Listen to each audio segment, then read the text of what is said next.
చెప్పడం జరిగింది. కానీ వాళ్ళు ఏమని చెప్తున్నారంటే కొంతమంది వరంగల్ జిల్లాలో కొత్తవాడ జంక్షన్ వద్ద కార్మిక సంఘాల ఆధ్వర్యంలో శాంతియుత నిరసన ధర్నా నిర్వహించారు. ప్రభుత్వ సంక్షేమ శాఖలకు అవసరమైన కార్పెట్లు, బెడ్షీట్లు కొనుగోలు ఆర్డర్లు టెస్కోను ఇవ్వకపోవడంపై కార్మిక సంఘాలు నాయకులు ఆందోళన వ్యక్తం చేశారు. పాత విధానాన్ని కొనసాగించి స్థానిక కార్మికులను ఆదుకోవాలని తెలంగాణ ప్రభుత్వాన్ని వారు విజ్ఞప్తి చేశారు. ఈ కార్మికులు సంఘాల నాయకులు పెద్ద సంఖ్యలో పాల్గొన్నారు. ప్రభుత్వం 11/3/2024 రోజున జీవో జారీ చేయడం జరిగింది.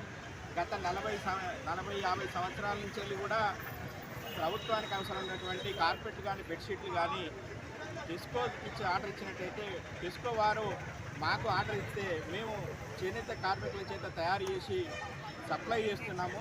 ఇది 40-50 సంవత్సరాల నుంచి నడుస్తున్నది.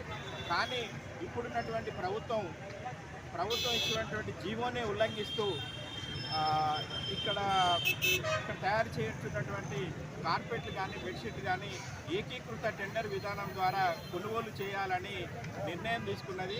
ఆ టెండర్ ప్రక్రియ కూడా కొనసాగింపు జరుగుతుంది.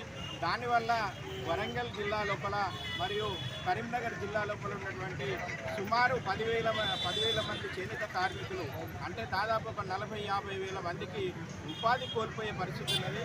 వాళ్ళు రోడ్డున పడే పరిస్థితి ఉన్నది కాబట్టి